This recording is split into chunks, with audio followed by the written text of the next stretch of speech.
Alright, guys, what's going on? The show is back, but to be honest, I don't even know if we're live right now. So, maybe we are, maybe we aren't. It says we are. Maybe someone will check. Who knows? Nobody's watching yet. So, All right, everybody, welcome back to the Right or Wrong Show. As Tyler was saying, we took a long break. School got hard. Swimming got really difficult. But you know what? It's the NFL playoffs, so we couldn't resist doing another show. Really happy to be back with you talking some sports today. yeah, I'm just happy to do the show again, man. It's an honor, privilege. It's really fun. We're going to keep going, hopefully be a little bit more consistent. We're sorry to our fans out there. Hope you all have been watching, and we're happy to bring you content again. So let's get right into it. NFL playoffs, man. Super wildcard weekend, man. Give me your initial reaction. Obviously, my team did make it, but your team did. You know, it's probably better your team didn't make it rather than showing up and looking like we did. I think that is a good place to start. So why don't we talk about the Cowboys, Green Bay Packers? Yeah, man, Sunday afternoon, 4:30 Eastern, Cowboys, Packers. I was pretty nervous about this game before it started. Actually, I was texting people. I was saying, we could really lose. FPI gave us, 75% chance to win. Caesar Sportsbook, they loved us. We were 7.5-point favorites. And as a realistic Cowboys fan, I was lower on us than almost anyone else. But you know what? I think my biggest personality flaw is that I'm a Dallas Cowboys fan. It's January. Came out there down 7-0. I texted my friend, this game is over. If the sun ain't shining when the game starts for the Cowboys, it's never going to shine. Yep. I was dead right. We were down 27-0 before I knew it. Turned the game off. Went into my room and cried. And you know what? It is what it is. I'm over it now. The Eagles' loss helped. But listen, Jordan Love is special. I was texting my pops about it. He has some Aaron Rodgers tendencies. He can flick the football 35 yards with no effort whatsoever. I mean, he was making all the throws. Jordan Love, 16-21, 272 yards, 13 an attempt, 3 touchdowns, 99.3 QBR. Hey, get this. Speaking of QBR number, I was about to say that. Jordan Love had the highest QBR for any quarterback in a playoff game since that metric was tracked. Since Unbelievable. 1992 or 2000. I mean, what a way to enter the playoffs. What a way to show off the stud that you are, the growth you've had in the second half of the season, taking over Aaron Rodgers this year. The future is really bright in Green Bay, as much as I hate to say it. But I'm proud of them. They played their tails off. And listen, I knew our defense was suspect. I knew we couldn't defend the run. I didn't know our secondary would be so bad. Yeah. But again, in week 3, I told you, when Trayvon Diggs tore his ACL, I was really sad in the locker room, and I said, our season's over. Yeah. And for all intents and purposes, our season was over at that moment because of wild card losses, obviously. Nothing when you've won 36 regular season games in the last 3 years, and you won the division title 2 of the last 3 years. Here's what I have to say about it. I think the move by Matt LaFleur to receive the ball when you win the toss was extremely underrated. Everyone who scored against us first this year has pretty much gone on to win. That's exactly what the Buffalo Bills did, and they copied their script. And that is, I think, such an underrated move because, like you said, if the Cowboys strike first, but the touchdown on the opening drive, it's wraps. It's pretty much wraps. It's wraps, especially at home. Yeah. And dude, just throwing off your rhythm. It was a punch in the defense mouth, and could never really rally after that. We allowed 15.3 points per game at home this season, and you said it. They came out and punched first, and then they scored 48 on us. Yeah. So it was tough. Also, I don't know what Dan Quinn was doing when you guys have been playing man the whole year. Oh man, they were starting to play soft zone on 3rd and 4. Luke Musgrave's getting the easiest first down of his life. Not to knock the Dallas receivers, but Romeo Doubs, Luke Musgrave, Bonte Wicks. I'm sorry, those aren't names that say you're going to get toasted in man coverage. Yep. No, listen, the Packers they were really impressive. Their guys came out to play. Matt LaFleur had them ready. Really big statement out of Matt LaFleur that a lot of people are overlooking.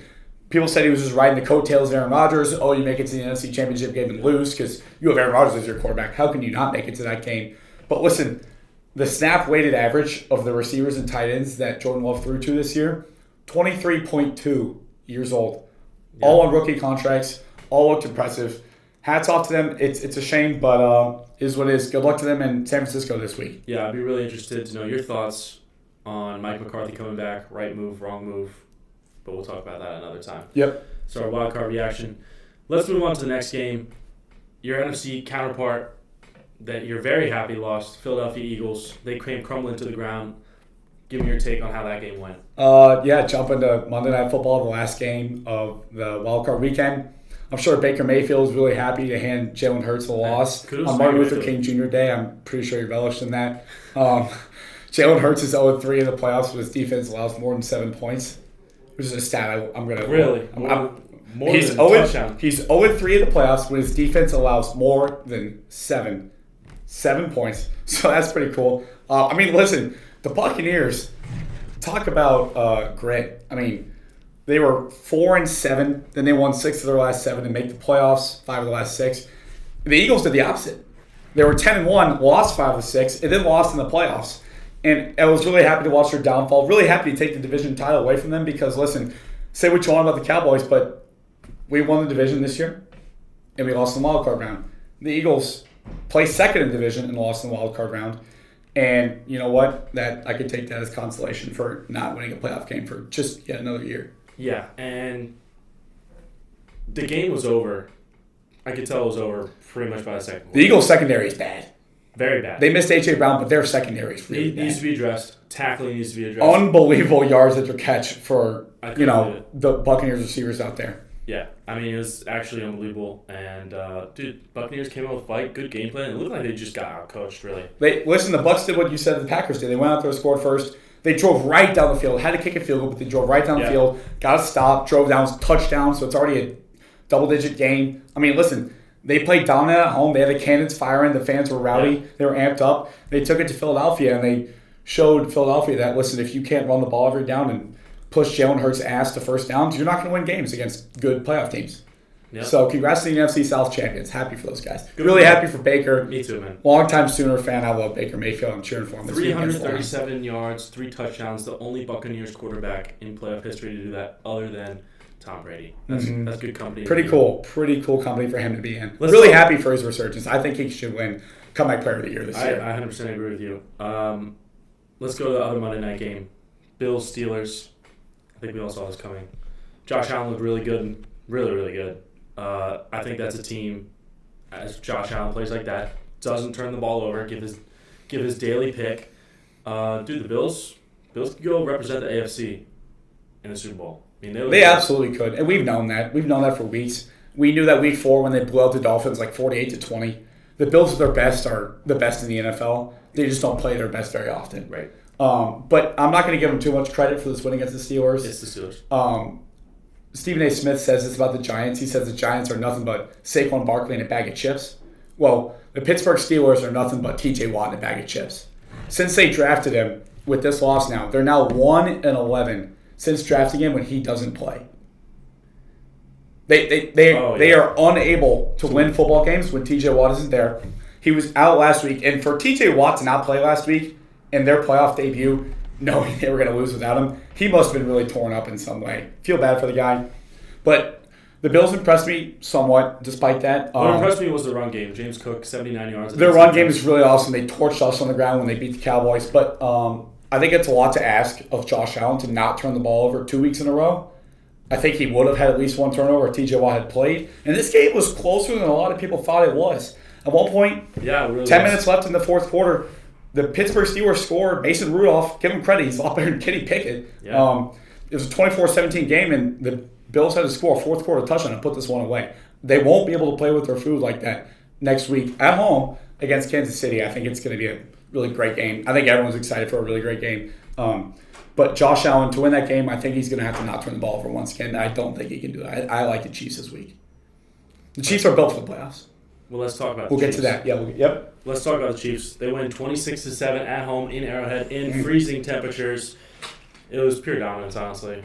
26-7 over the best offense in the NFL. Good for them. I think the most important part of this game, the thing that stuck out to me the most, wasn't that they held the Dolphins at 7 points. The Dolphins have been a sinking ship. I think we knew Tua wasn't going to play well in the cold. Yeah, not sure. There's a stat, I think, in the last 15 years, the Dolphins are 0-10, 1-10, somewhat like the Steelers statistic. 0-10 when the temperature is under 40 degrees. This game wasn't just under 40 degrees. The wind chill was -27. The fourth coldest playoff game in NFL history. And I think this was wraps before it started. But the Chiefs' offense, in those conditions, I mean, it's so dang cold that Patrick Mahomes' helmet is cracking because it's so brittle. Crazy. 26 points. Rashee Rice showed up and balled out. Good for them. They have a stout run game. Run game travels in the playoffs, and so does defense. And they have a great defense. They have a great defense. And that seemed to be something that we didn't talk to the Chiefs about. Defense is bad. All O. O finally got something going, and the D looks real good. Well, it's easy to play defense when you have a lead. Yeah. So the Cowboys are good at it. We can't play defense when we're down, but it's easy to play defense with a lead. I wonder if the Chiefs can ride this D to the Super Bowl. I'm sure Jackson Mahomes would like to ride this team to the Super Bowl. I mean, good for them. I think, Bills Chiefs is always must-see TV. Mm-hmm. This weekend will be no different. Shootout, for sure. Maybe Travis Kelce would throw another lateral. Maybe Travis Kelce will show up for the first time in like 4 months. Mm-hmm. I think Taylor Swift sucked all the talent out of this guy. I mean, it's his worst. Can we get her out of here? Get her out of here. I mean, get her out of here. She's distracting the cameraman. She's distracting Travis Kelce. She's taking away from the football. She's taking away from the on-field and on the TV. I tune in to watch football. Not watch Taylor Swift. 100%. When the Chiefs score a touchdown and they don't pan to the guys celebrating the touchdown, they pan to Taylor Swift going in the box with Brittany effing Mahomes. That's stupid. That's stupid. We're not watching Taylor Swift. We're watching football. So you need to show us the on-field product of football. So Taylor Swift's music aside, I think she's interfering in football too much, and it's not even her fault so much as it is the NFL's fault for giving her all this attention when it's just a dude and a girl that are going out. Like, I wouldn't want all that attention. Like, I love attention, but I wouldn't want like every single second of my relationship with a girl to be documented. I mean, 100%. Geez, poor guy. Well, let's talk about the other team in the AFC. The Texans, man, put a whopping on the Browns, 45-14. And C.J. Stroud had pretty much the same day Jordan Love did. The stats were pretty much identical. He was phenomenal. I think maybe one more incompletion. But besides that, I think it was like the exact same stats. He was stellar. Really. I swear to God, this guy doesn't throw interceptions. Really impressive. C.J. Stroud, I'm convinced, doesn't throw interceptions. And it was crazy. I don't think interceptions like not like a thing in his mind. I don't think he knows they exist. And it was so crazy because in the preseason, I think his second or third pass was a pick. Yeah, it was. That's crazy. And I was like, oh my gosh. And everybody was talking about how he failed that like IQ test. And he like had the worst score ever. So he's an idiot, but boy, he knows how to throw touchdown passes. I knew it was over when C.J. Stroud went on to ESPN and was like, and Pat McAfee was like, yeah, they're counting you out. Like they say you got zero chance to win. He's like, huh? He's like, we got zero chance to win. He's like, I don't know anything about being counted out. 9-6 as a starter in his first season on a team that went 3-13-1 last year. And not enough is talked about that. 3 passing tutties in the first half. I think there should be co-rookies of the year from Puka Nacua because he just had an Oh man, I got stuff to say about Puka Nacua. And C.J. Stroud. Yeah, those guys, unbelievable, pure ballers. But I can't say I didn't see this coming. I picked the Texans to win this game, and there's no way the Browns are going to put a whopping on them. The Browns defense, good as it was, I think was a little fraudulent during regular season. I think they came out of the regular season ranked a little higher than I think they actually, in terms of how good they were. Myles Garrett has been banged up for a couple months now, and that showed in the game. C.J. Stroud sat there in a clean pocket and delivered accurate pass after accurate pass. And listen, it's hard to defend C.J. Stroud, Nico Collins and company when C.J. Stroud's just back there hawking it because he's incredible. I mean, he had one pass that was like a short 10-yard slant and went for 75 yards to touchdown. Yeah, and that's just what can happen when you let C.J. Stroud pick you apart. Mm-hmm. Texans defense is legit. Will Anderson is my pick for the defensive rookie of the year. I know you're going to disagree, but that dude is a baller. But yeah, they're fun to watch. And listen, if I can't cheer for the Cowboys, that's fraudulent. I can always turn to the Houston Texans because now they're good. Let's go. You just might need to make them your team because it doesn't seem like they're going to let you down in the future. And it's been 28 years of suffering, and it might be. Oh, it sucks. It might be a little bit more. Yeah, it sucks. Props to their GM, by the way, for absolutely fleecing these same Cleveland Browns and giving up to Sean for a bunch of first-round picks that they turned into Will Anderson and other guys. And oh man, the Browns are going to continue to hurt. The Browns are a sinking ship right now. the Houston Texans, they have a lot of veterans on their defense. They have a lot of older players. They actually have a much older team than people realize. But nonetheless, they're They're going teaching like their this. young guys. Derek Stingley finally looks like the Going like quarterback this. he was at LSU. I mean, they just took the division away from the Jacksonville Jaguars, who we all thought was going to be a contender this year. They were 8-3, and they were on the way to the number 1 seed. Suddenly, it's Houston Texans are the AFC South champions? Huh? They just picked 2nd and 3rd in the NFL draft. Yeah. Good for them. Really good for them. Happy for them. Dude, C.J. Stroud and Lamar this week is going to be, oh man, that's going to be exciting. I'm excited to see that, but I do think the Ravens defense might give them some trouble. More trouble than the Browns defense will, but Hey, I think it'll be a good game. I think he can give the Ravens defense some trouble too. Oh, yeah. He's giving everybody trouble. Listen, football is at its peak right now. All the games are so good, you don't know who's going to win. And I really do think the A lot of Houston parity. Ravens game is more of a toss than everything. But this was my favorite game of the Super Wildcard weekend. Rams-Lions. Tell me your thoughts.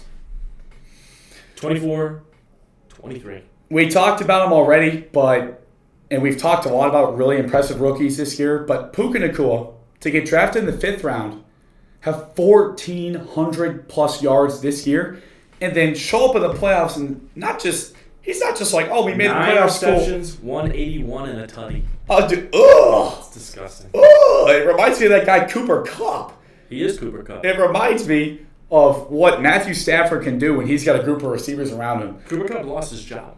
Yeah, he's no longer the number 1 guy, which is fine. Because listen, Cooper Kupp's now one of the best wide receiver 2s in the NFL. Yeah. But nonetheless, they couldn't capitalize in the red zone enough. Mm-hmm. Ultimately fell to Detroit Lions, which Congrats, Detroit. 32 years of suffering. wish it was us. But good for those guys. Dan Campbell's a pretty likable guy. Jared Goff, 22 of 27 for 277 yards. 22 of 27, he's a better quarterback now than he was in LA. 100% agree. He's a better quarterback now than he was in LA. And the Lions are about to duke it out with the Packers and the Bears, we're going to get to in a few minutes, in the NFC North for years to come. This is the best NFC North I've seen in my time watching football. Because it was Aaron Rodgers and the rest, and now there's 2, 3, maybe even 4 if the Vikings get it together. Yeah. Teams that can compete for division titles there for the next 5 to 10 years. Great take, Goose. The Lions will have a fun weekend hosting again. They didn't expect to be playing at home 2 weeks in a row in these playoffs, but here they are. The fans in Detroit love it. The city of Detroit's having a good time. Happy for them. That'll be a good game against the Buccaneers this week, for sure. Yeah, like you said, the big thing was they didn't capitalize in the red zone. And points just like that, they just add up over the course of a game. Mm-hmm. You know, you're like, we'll take 3. Sometimes you got to just go for it. And I think this is the underrated part of Dan Campbell's game. Like, going for it all the time. Sometimes it comes back to bite you. Yeah. But other times, you're extending that drive, and you're putting up any points, 3 points. Keeping the other defense on the field. Yep. And demoralizing the team, maybe capitalizing with 7. Underrated part of his game. I'm excited to see this weekend. I think Detroit wins. But I think Probably. I think it'll be a great shootout. Do we have any other ones left? That's it. We got through all the games? Awesome. That's it. So, the next thing we're going to talk about, very hot topic in the NFL. What do we do about Justin Fields? I don't know. What do we do about Justin Fields? We have special guests with us. Everybody, give it up for Mike Flynn. Tell them coming to Bird. Thank you. You come on down, Mike. Hey, we got a lovable, amazing guy here, Michael F. Flynn, Thank you for having me. Chicago Bears Thank you for super fan. He came in here every week into Keenan to watch the Bears with me this season. There were a lot of tough games to watch, but listen, they got pretty good down the stretch. The future is a lot brighter in Chicago than a lot of people thought it could be.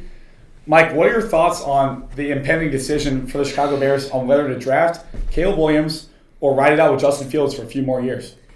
You know, I took some notes last night, right? Yeah, and I was it's a watching crazy a decision, lot. as you should. Yeah, watching a lot of videos, watching some film on both quarterbacks, seeing what the Bears really do in the future. Because it's a hard question, and no Bears fan knows what we're gonna do yet. It's really tough.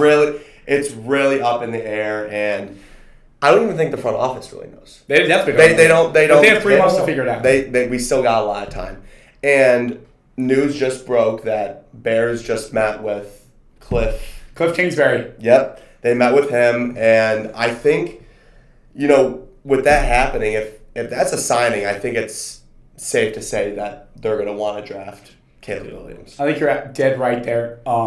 It came out a few weeks ago that Caleb Williams didn't really want to play for the Bears Yeah. if he drafted first, which would be a huge problem. Yeah. But I think he ran the USC offense for a couple of years. Obviously looked amazing. He has 72 touchdown passes in the last 2 years, which with 12 games of the season for a college player, that's crazy. Yeah. But Cliff Kingsbury was their senior offensive analyst at USC during Caleb's time there. And I think if that's who the Bears decide to choose as their offensive coordinator, I think the writing's on the wall that they're going to draft Caleb. Yeah, and Do you think that's no? Do you think that's right? Would you want them to take the Kingsbury Caleb out or stick with Justin Fields? Who the Bears went 6-4 in the last 10 games this year. they played great football. They sure did. Now at the beginning of that stretch, we did start, Justin Fields was hurt. Justin Fields was hurt. Yep. So I think that goes to show how our defense has also played, and I think I didn't like the Montez Sweat trade, but the defense was like third in the NFL over the second half. when we traded for him, that's what really shifted our defense. And I think that with this defense that we have, we are 1 to 2 or 3 pieces away from being One A playoff caliber team. playoff team. We talking playoffs. Super Bowl? We talking playoffs. Playoffs. We're doing I don't think it's play. crazy to say that we're a Super Bowl team. I mean, we lost 4 games this year that we weren't supposed to lose them. If we win those 4 games, now you don't win every single close game that you play. You win those 4 games. But you're also not every year going to blow a 14-point lead to the Lions. With 4 That's minutes what I'm left. saying. Yep. And If if we you had win won those- that game, you'd probably been in the playoffs. That's just one. We win those 4 games, we're Way up maybe there. like a 4. We win 2. Yep. there. We're in the playoffs, there. and we're coming off a hot streak at the end. I mean, we lost to Green Bay, but Yeah. you saw how good they were. So, Yeah, really- really I needed felt them. Green Bay. Yeah, So, really Mike needed Flynn, if you were Ryan Poles, are you taking Caleb, or are you gonna play with that first round pick? Maybe trade down, take Marvin Williams or something. man. Here's what I want to pose to you. I saw this the other day. Which roster do you think is better for the Bears? You got quarterback Justin Fields, DJ Moore, Marvin Harrison, Sorry. Cole Kmet, and then you get an additional first and 2 second-round picks for trading the first overall. That's the And you have whoever they drafted the 9th overall slot, because that's the Bears' first round pick. So you got a first and 2 seconds for trading that. Okay, You have an undoubted wide receiver 1 and 2, and Justin Fields at quarterback with their defense, and you have and you Marvin have a huge plethora of picks. and you have Marvin Harrison. Or do you take Caleb Williams, still have DJ Moore, you take Rome Odunze, You take Romo Dunze or a left tackle, or another piece on defense. You take another guy. I think Rome Odunze is a wide receiver 1 in a lot of other drafts, but you have a generational prospect, so kind of takes away his value. Yep. Cole Kmet, and then you get an additional second and third for trading Justin Fields instead of that first. Yeah, because Justin Fields, people And- are saying he'd go from anywhere between a first and a third round pick, and a bidding war that could be a late first round pick too. And Justin Fields' contract is up. That's the issue. That's Yeah, the you gotta issue. pay him earlier. In 2 years. How much money is he going to ask for? In 2 I years, feel big money. he's gonna want more. I mean, it's He's going to depend. He's gonna It's want going a to lot of depend. money. I think you know what. When you think about it that way, the Bears have 2 pretty good paths. Now, no matter what, their decision is going to change the franchise yeah. for the next 15 to 20 years. Yeah. But I think you're choosing between 2 really good options. It's hard. I mean, when that contract hits, that's I think going to limit a lot of signings that we're going to be able to do. Yeah. And But that's how everybody with a good quarterback is these days. It's just as hard. yeah, but And it's still 2 years. You still have 2 years of him being very, very cheap. 2 years. Yeah, but Caleb Williams is a 5-year deal. You Yeah. know, that's Yeah. another 5 years you get. And I mean, it's not like we're losing a whole lot, right? Yeah, no. I mean, we're still getting good value. You're with still picking still 9th. You're having- still getting a second round pick for Justin. Exactly. So it sounds like you're leaning towards drafting Caleb Williams. It's hard, man. It feels wrong, right? Yeah. After what I've been through with Justin Fields. I mean, which is a lot. man, it's like it's a hard breakup. That's the best way to put it. If we don't keep Justin Fields, if I see him in any other uniform, it's like, damn, Yeah. you know, it's hard. Yeah. Kuz, what do you have? What do you think? I think with Jordan Love showing he's a very promising young quarterback in your division, with Jared Goff and the Lions ascending, I think you have to roll the dice and go for the higher upside play, which is take Caleb Williams, Hope he becomes what we thought Trevor Lawrence was going to become, which is an MVP candidate, and draft a wide receiver or a tackle ninth. Take your second round pick for Justin Fields and let's go play ball. Let's go play with a young quarterback for 4 or 5 more years. C.J. Stroud, second overall pick this year, he's the most valuable contract in the NFL, being an MVP caliber quarterback, getting paid peanuts per year. You look at what the Niners are doing with Brock Purdy on a rookie contract, and I think it's hard for me to turn down the prospect of taking the best quarterback prospect since Andrew Luck and having to not pay him anything and be able to build a huge, really talented roster, which the Bears are probably 75% of the way there already toward, that would put you in Super Bowl caliber territory if he pans out. So I think that's what I'd have to do. I'm going to go the other way. You think they should pass on the number 1 overall pick 2 straight years? I do. I know it's crazy, but I do. I think the value is going to be crazy high for that first round or number 1 pick, just like they got that jumbo deal with the Panthers. And look. But how many picks do you need? They already have a lot of picks. Dude, picks are so valuable. If you hit on them. Yeah. Caleb Williams drafting good. They drafted pretty good. Caleb Williams is as sure a thing as it gets. Busy. That's what they said about Bryce Young. I know his roster's No. Bryce Young could still be a great quarterback. He had the worst receivers and the worst offensive line in the NFL, and his head coach got fired because Frank Reich sucks. I understand, but still, you've seen a lot of problems from Justin Fields. I always hate people in this world wanting immediate success. Everyone wants it. Yeah. It takes time. Unless you're C.J. Stroud. The issue is, we've taken 3 years already. I know. But he's been injured on and off. When he's consistently in the game, the Bears look pretty dang good like they looked. He's probably better than Tua Tagovailoa, to be honest. Whoa! That's... Coming from a Bears fan, I don't know all about that. He's more consistent. He's more steady. And guess what? He can win a game when the temperature's below 40 degrees. I think Justin's just a lot of promise. I think Caleb has some flaws. And Caleb said himself, apparently, reportedly, he doesn't really want to be a Bear. If Cliff Kingsbury is the offensive coordinator for the Bears, I think he's going to be just fine being a Bear. Okay, things change. But as of now, I think you stick with Justin Fields, ride it out 2 more years. I don't think he's going to be that expensive. He'll be. I don't think he'll be that expensive just because he hasn't proven anything. He'll be a Pro Bowler. Yep. He's not playoff winner, no Super Bowl winner. He's a starting quarterback. They'll get him for very high upside. They'll get him for less than like what the Chargers had to pay Herbert or what the Eagles had to pay. But do we get him for Jalen less Hurts. if these next 2 years are good? You get him for less, but not that much less. You're going to be paying him $50 million a year versus 60, 65. Which is fine. It's fine. 5 years. I mean, you're doing a reset. Mm-hmm. How promising is that reset? How much do you trust Caleb? But you're resetting, but you're not really resetting because you already have a pretty formidable roster. Yeah. A roster that with Tyson Bagent won 2 games. We have a young roster. You have a young and talented roster, so you're not resetting with Caleb. You still have that same roster, but better picks for higher value players that you could build an even better roster with. The thing is, Caleb Williams. If we trade this pick down, let's say we trade down to 3 with Patriots and go up to 1, and they get up to 1. Yep. We still get, I think, at least a top 10 pick with the Patriots next year. Yeah. With their first rounder. True.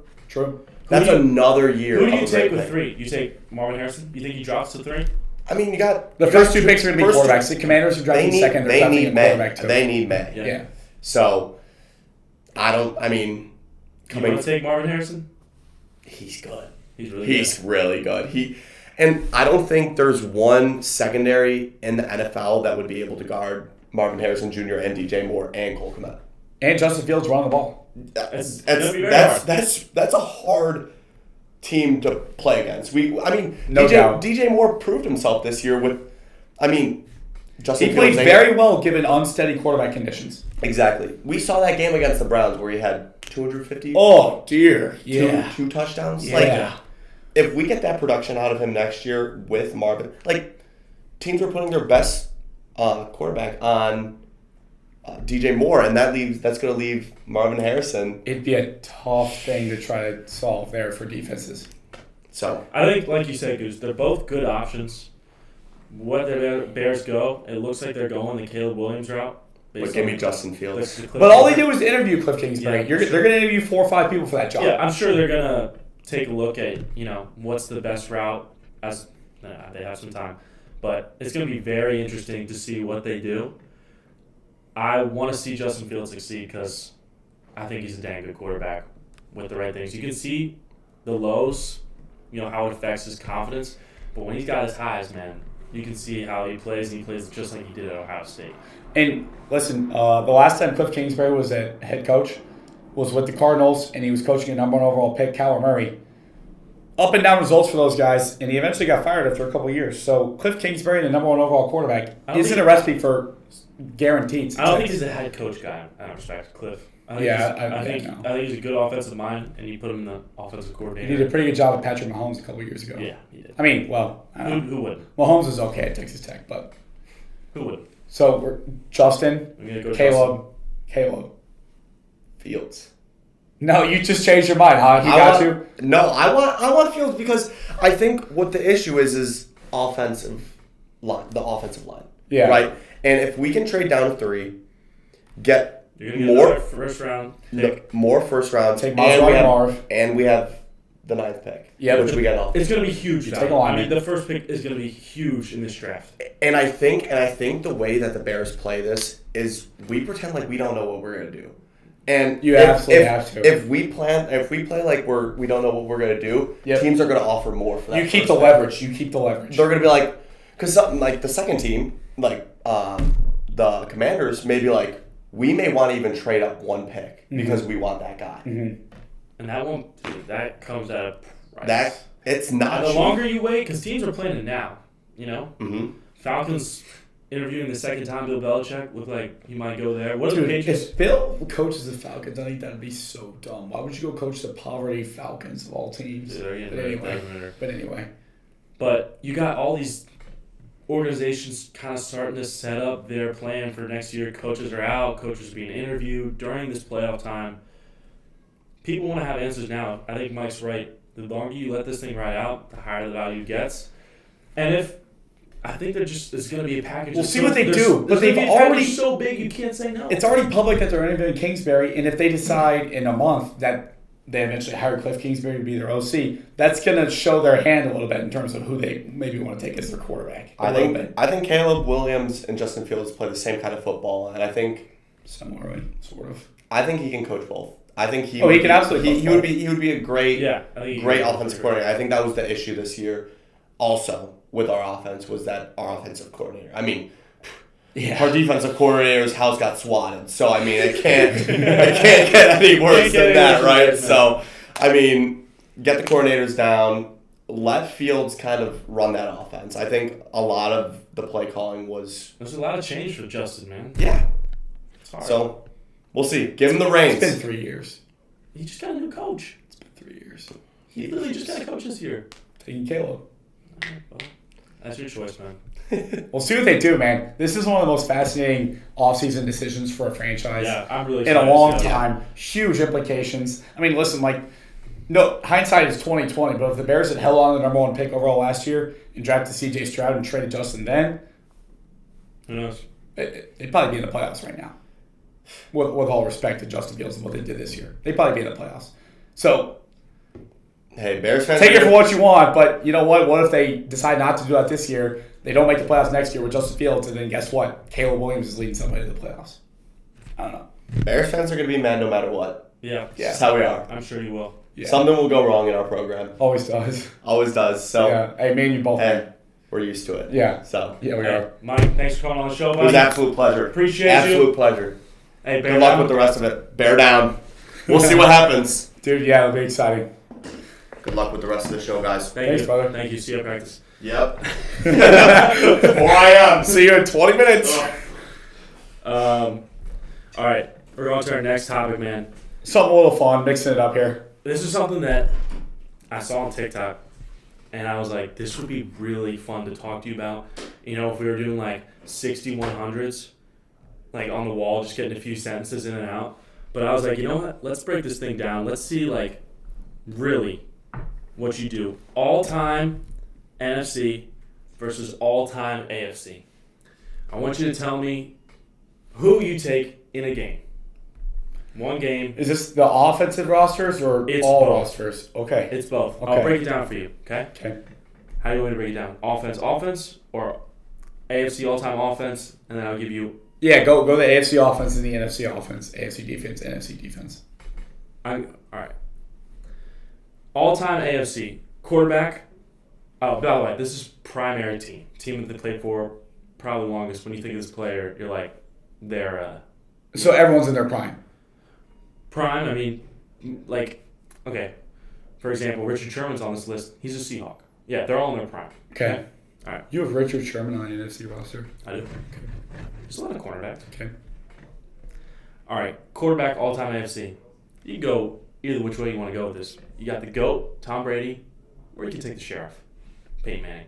Two great quarterbacks. My choosing? You're supposed to choose No, your roster. I'm just saying. You can pick whatever one. Okay. But I'm going to take the GOAT. Your running backs, you got Jim Brown, LT. Okay? Wide receivers, Marvin Harrison, Antonio Brown, Tim Brown. Okay. Tight ends, this is where things get crazy. Gronk, Kelsey, Antonio Gates, Shannon Sharp. That's a crazy tight end room on the AFC side. Crazy tight end room. Left tackle, Anthony Munoz. I don't know how to pronounce it. I think it's Munoz. Munoz? Yeah. Yeah. Jonathan Ogden, left guard, Ravens. Center, Bruce Matthews, Titans. Right guard, John Hanna, Patriots. Right tackle, good old Art Shell.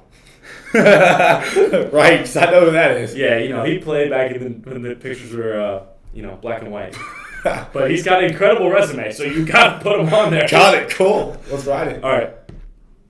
You want to go all-time NFC offense now, or you want to ride the defense for the AFC? NFC offense. NFC offense. All right, on the other side, QB. People got like different styles. Troy Aikman. No, sorry. That was a complete joke. A-Rod, Joe Montana. Take your pick. Okay. I'm taking A-Rod. I'm taking Cool Joe. Because he's got Without a doubt. I'm taking A-Rod because he's got that arm, man. 4 rings is 4 rings. Yeah, it is. Aaron Rodgers got a lot of... All right, buddy. Who are your backs? Barry Sanders, Sweetness, Walter Payton, Emmitt Smith. Okay. I don't think anyone's covering this wide receiver room. Jerry Rice, Randy Moss, Megatron, and T.O. The tight end room's really light. Jason Witten, maybe Jimmy Graham. Okay. Left tackle, Trent Williams. Left guard, Larry Allen. Center, Jason Kelsey. Right guard, Zach Martin. Oh, yeah. Go boys. And you got your right tackle, Rayfield Wright. Got it. Good old Rayfield. My boy. All right. So you got that NFC room. You got this AFC defense I'm about to read off to you. Okay? Bruce Smith. D tackles, Mean Joe Green. Oh, Buck Buchanan. What a name. that's a sick name. That's Great resume. Again, played in the black and white area. But great resume. On the other side, the end, you got J.J. Watt. Offensive outside linebacker or defensive outside linebacker, Jack Lambert. Your middle linebacker is Ray Lewis. Your other outside linebacker is Derek Thomas. Your cornerbacks, they got to cover that room. Darrell Revis, Revis Island. Charles He Woodson, shut down Randy Moss a few times. Charles Woodson, or Rod Woodson. Good cornerbacks there. Your safeties, Ed Reed and Troy Polamalu. Nice. On the NFC defense side, D-end, Reggie White. Oh, D-tackle, Aaron Donald and John Randall. oh, jeez. Aaron Donald. D-end, Deacon Jones. This is where things get out of hand for me. Outside linebacker, Lawrence Taylor. LT. Oh, boy. Middle linebacker, Mike Singletary. Uh-huh. Outside linebacker, you got Dick Butkus on the other side. Rest in peace. Quarterbacks, Dion, Prime time. Richard Sherman, Patrick Peterson. LOB. Two high safeties, Weapon X, and Ronnie Lott. Okay. Now you have some time. I'll let you think about what you think. For me, the NFC wipes. It's not even close. Like, it's not even close. And I think there's mismatches all over the place. I don't know who's stopping the RB room. Okay? You get down to the goal line, I'm giving the ball to Emmitt Smith.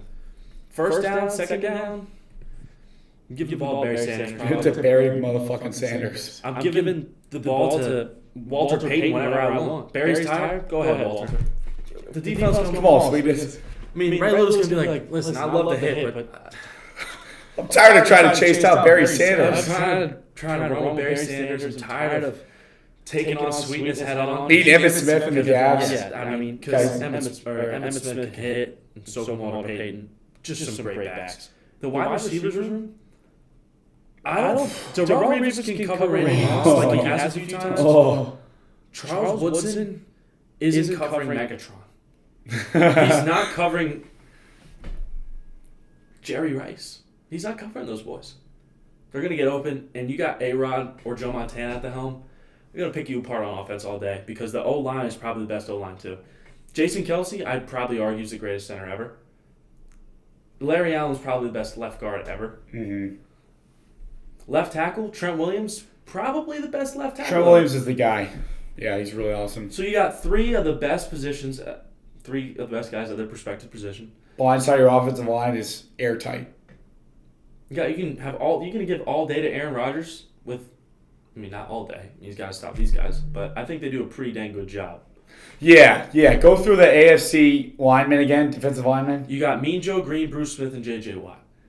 Nobody, and I don't care who the heck it is, nobody is blocking J.J. Watt for that long.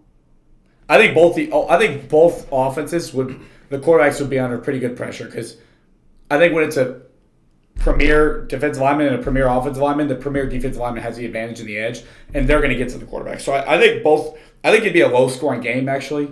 I do think it'd be a low-scoring game because I think both this is just unprecedented in terms of defenses and these defensive unprecedented greatness. These defensive lines would just wreak havoc. I mean, all these guys, you wouldn't need chemistry in it. They just put your hand in the ground and go. Go get the quarterback. But yeah, Aaron Rodgers would be able to use his legs and shift around a little bit. And I thought about this. I was like, maybe even put Michael Vick as your NFC guy. Give him some more time in the pocket, make some plays. But, dude, I think the NFC way too deep.